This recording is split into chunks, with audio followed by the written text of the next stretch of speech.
நடிகர் அஜித் குமாருக்கு பத்மபூஷன் விருது அறிவிப்பு. கலைத்துறையில் சிறந்த பங்களிப்புக்காக விருது வழங்கி மத்திய அரசு கௌரவிப்பு.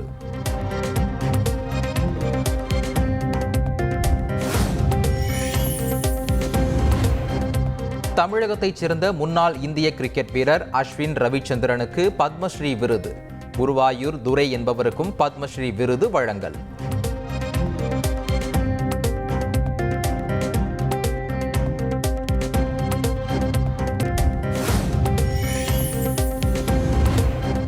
தமிழகத்தின் பறை இசை கலைஞர் வேலு ஆசான், புதுச்சேரி தவில் இசை கலைஞர் தட்சிணாமூர்த்திக்கு பத்மஸ்ரீ விருது.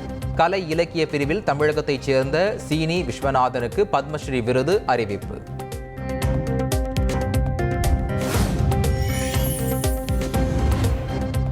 ஆந்திராவைச் சேர்ந்த பிரபல தெலுங்கு நடிகரான நந்தமுரி பாலகிருஷ்ணாவுக்கு பத்மபூஷன் விருது. கேரளாவைச் சேர்ந்த பிரபல ஹாக்கி வீரரான PR ஸ்ரீஜேஷ்க்கு பத்மபூஷன் விருது அறிவிப்பு.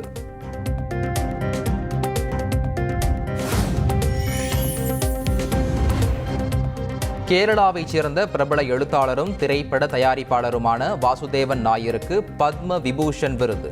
ஜப்பான் நாட்டைச் சேர்ந்த சுசுகி மோட்டார்ஸ் நிறுவன முன்னாள் CEO ஒசாமா சுசுகிக்கும் பத்ம விபூஷன் விருது வழங்கி கௌரவிப்பு.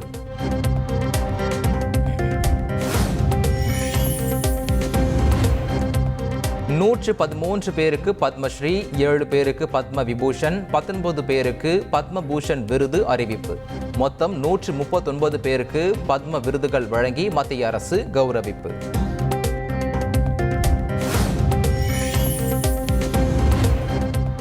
பத்மபூஷன் விருது வழங்கிய குடியரசுத் தலைவர் பிரதமர் மோடிக்கு இதயபூர்வ நன்றி. விருது தனக்கு மட்டும் கிடைத்த அங்கீகாரம் கிடையாது, கூட்டு முயற்சிக்கு கிடைத்தது என நடிகர் அஜித் குமார் அறிக்கை.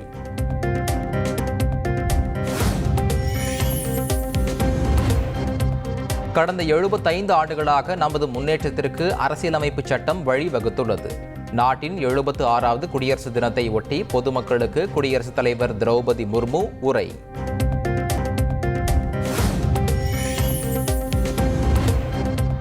இந்தியாவின் குடியரசு மதிப்புகள் நமது அரசியல் நிர்ணய சபையின் அமைப்பில் பிரதிபலிக்கின்றன.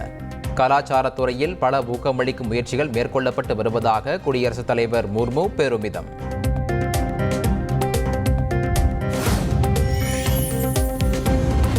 நாளை நாட்டின் 76வது குடியரசு தின கொண்டாட்டம். அட்டாரி வாகா எல்லையில் வீரர்களின் சாகசத்தை காண திரண்ட மக்கள்.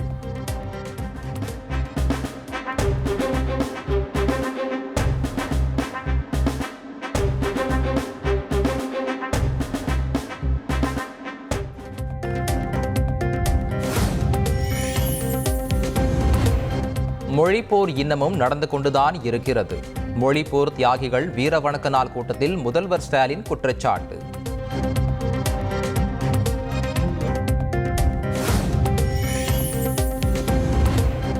மொழி இனம் நாட்டை காக்க திமுக மாணவரணி சார்பில் MP-க்களுடன் சேர்ந்து மாபெரும் போராட்டம் நடத்தப்படும். முதல்வர் ஸ்டாலின் அறிவிப்பு.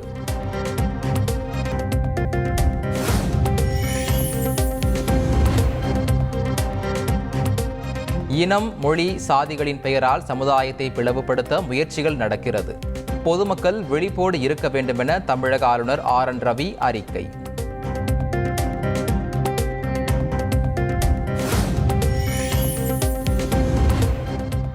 இங்கிலாந்து அணிக்கு எதிரான 2வது T20 கிரிக்கெட் போட்டியிலும் இந்தியா வெற்றி. சென்னையில் ரசிகர்கள் கொண்டாட்டம்.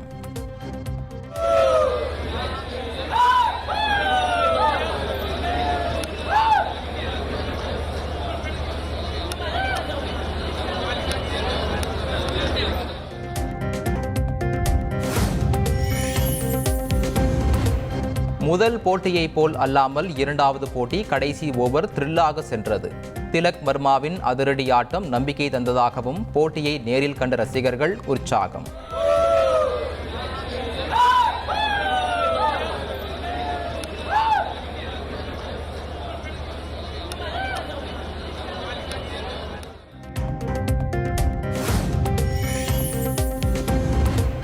ICC T20 கனவு அணியின் கேப்டனாக இந்திய அணியின் கேப்டன் ரோஹித் சர்மா நியமனம். இந்திய வீரர்கள் பாண்டியா, பும்ரா, ஹர்ஷ்தீப் சிங் இடம் பிடித்து அசத்தல்.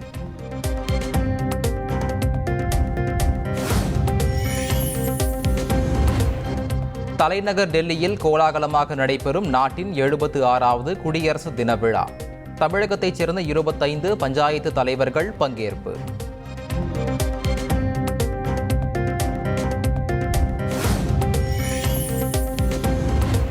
தமிழகத்தைச் சேர்ந்த 23 காவலர்களுக்கு குடியரசுத் தலைவர் விருது அறிவிப்பு. காவல்துறையில் மிக சிறப்பாக செயல்பட்டதற்காக கௌரவம்.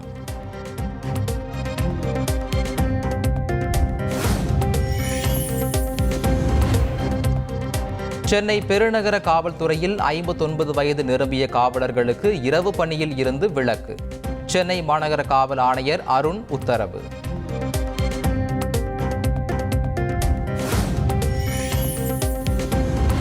இஸ்ரேல் காசா இடையே போர் நிறுத்தம் அமலானதை அடுத்து தொடரும் பணைய கைதிகள் விடுதலை. ஹமாஸ் பிடித்து வைத்திருந்த இஸ்ரேலின் 4 பெண் பணைய கைதிகளை விடுவித்தது.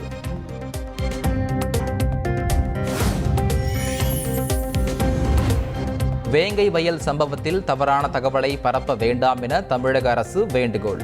திட்டமிட்ட செயல் என்பது அதிகாரப்பூர்வமாக தெரிய வந்துள்ளது என்றும் விளக்கம்.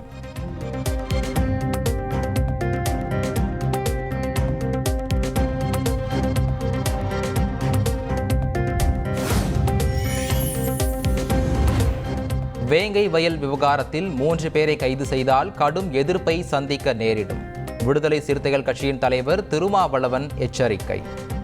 அவர்களை கைது செய்வதற்கான முயற்சியில் இதுவரையில் காவல்துறை ஈடுபட்டிருக்கிறதா என்று தெரியவில்லை.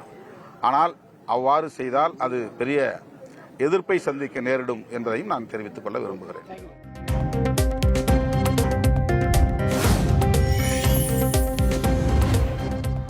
வேங்கை வயல் வழக்கில் சிபிசிஐடி விசாரணை ஏமாற்றத்தை அளித்துள்ளது. வழக்கை சிபிஐ வசம் தமிழக அரசு ஒப்படைக்க வேண்டும் என விசிக தலைவர் திருமாவளவன் வலியுறுத்தல்.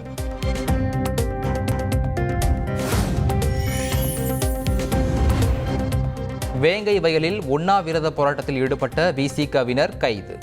10 சோதனை சாவடிகள் அமைத்து தீவிர கண்காணிப்பு.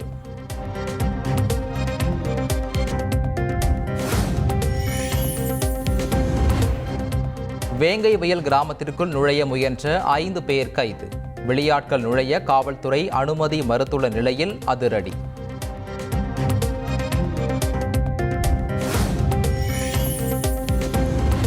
வேங்கை வயல் வழக்கை எப்படியாவது முடித்துவிட வேண்டும் என்பதே அரசின் நோக்கமாக தெரிகிறது. வழக்கை சிபிஐ விசாரணைக்கு பரிந்துரைக்க வேண்டும் என பாஜக மாநில தலைவர் அண்ணாமலை கோரிக்கை.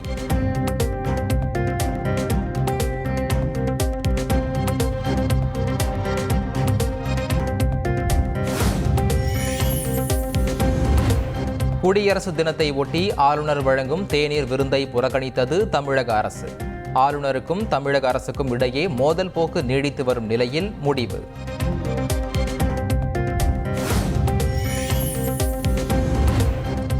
ஈரோடு கிழக்கு தொகுதியில் ஒரே இடத்தில் நாம் தமிழர் கட்சி, காங்கிரஸ் கட்சியினர் பிரச்சாரம். டிவிகேஎஸ் இளங்கோவன் இல்லம் அருகே சீமான் பிரச்சாரம் செய்ய எதிர்ப்பால் வாக்குவாதம்.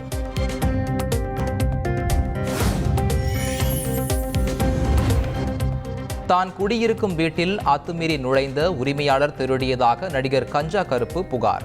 கலை மாமணி விருதை காணவில்லை எனவும் கதறல்.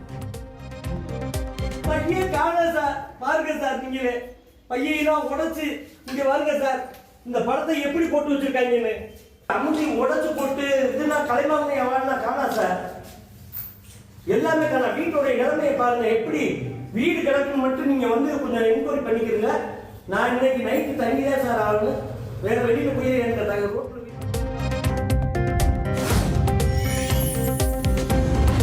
நீதிபதி குறித்து அவதூறு கருத்துக்கள் பரப்பியதாக 5 வழக்கறிஞர்கள் பணி செய்ய தடை விதிப்பு. தமிழ்நாடு மற்றும் புதுச்சேரி பார் கவுன்சில் அறிவிப்பு.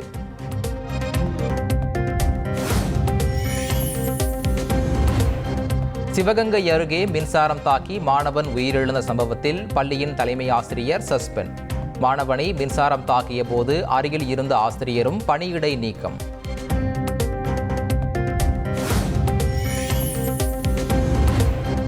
தண்டவாளத்தில் தவறி விழுந்த ப்ளூடூத் ஹெட்செட்டை எடுக்க முயன்ற கல்லூரி மாணவர் ரயில் மோதி உயிரிழப்பு.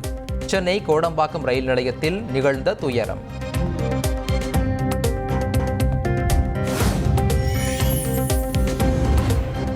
நாமக்கல் மாவட்டம் குமாரபாளையம் அருகே குடிசை வீடு தீப்பிடித்து எரிந்து பெண் பலி. தேநீர் வைக்க விறகு அடுப்பை பற்ற வைத்த போது நேர்ந்த துயரம்.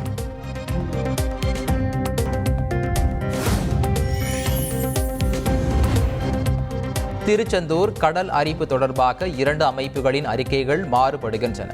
முதல்வரின் கவனத்திற்கு கொண்டு சென்று உடனே பணிகள் தொடங்கப்படும் என அமைச்சர் சேகர் பாபு அறிவிப்பு.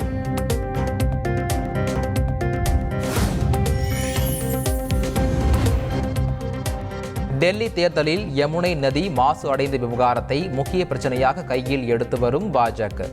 அரவிந்த் கெஜ்ரிவாலின் கட் அவுட்டை யமுனை நதியில் நனைத்து பாஜக வேட்பாளர் நூதன பிரச்சாரம்.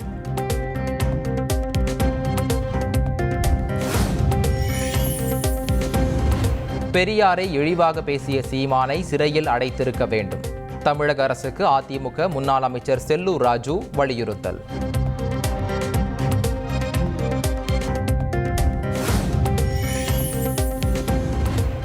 தமிழ் காக்க களமாடி உயிர் நீத்த மொழிப்போர் தியாகிகளுக்கு தாவேக தலைவர் விஜய் வீர வணக்கம். தாய்மொழி காக்க தன் எழுச்சியுடன் போராடி கொண்டே இருக்கும் இனம் தமிழினம் என்றும் பதிவு.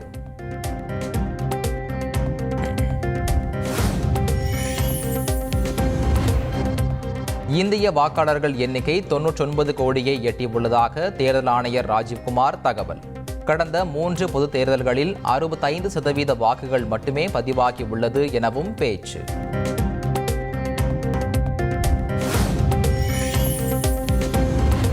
நகரங்கள், நகர்ப்புறங்களில் வாக்களிப்பவர்களின் எண்ணிக்கை குறைவாக உள்ளது. தமிழக தலைமைச் செயலாளர் முருகானந்தம் ஆதங்கம்.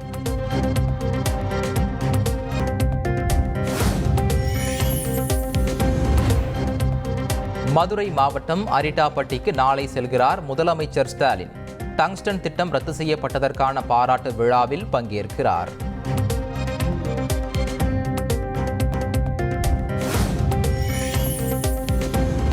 இலங்கை முன்னாள் அதிபர் ராஜபக்சேவின் மகன் கைது. நில பிரச்சினை தொடர்பான குற்றச்சாட்டில் குற்ற புலனாய்வு அதிகாரிகள் நடவடிக்கை.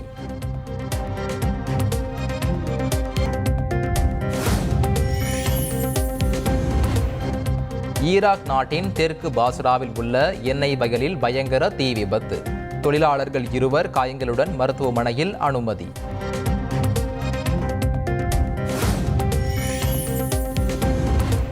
சோமாலியாவில் 100க்கும் மேற்பட்ட டால்பின்கள் இறந்து கரை ஒதுங்கியதால் பரபரப்பு. மீன்கள் எதுவும் பாதிக்கப்படாத நிலையில் டால்பின்கள் உயிரிழந்துள்ளதால் அதிர்ச்சி. செய்திகளை உடனுக்குடன் தெரிந்து கொள்ள உடனே சப்ஸ்கிரைப் பண்ணுங்க.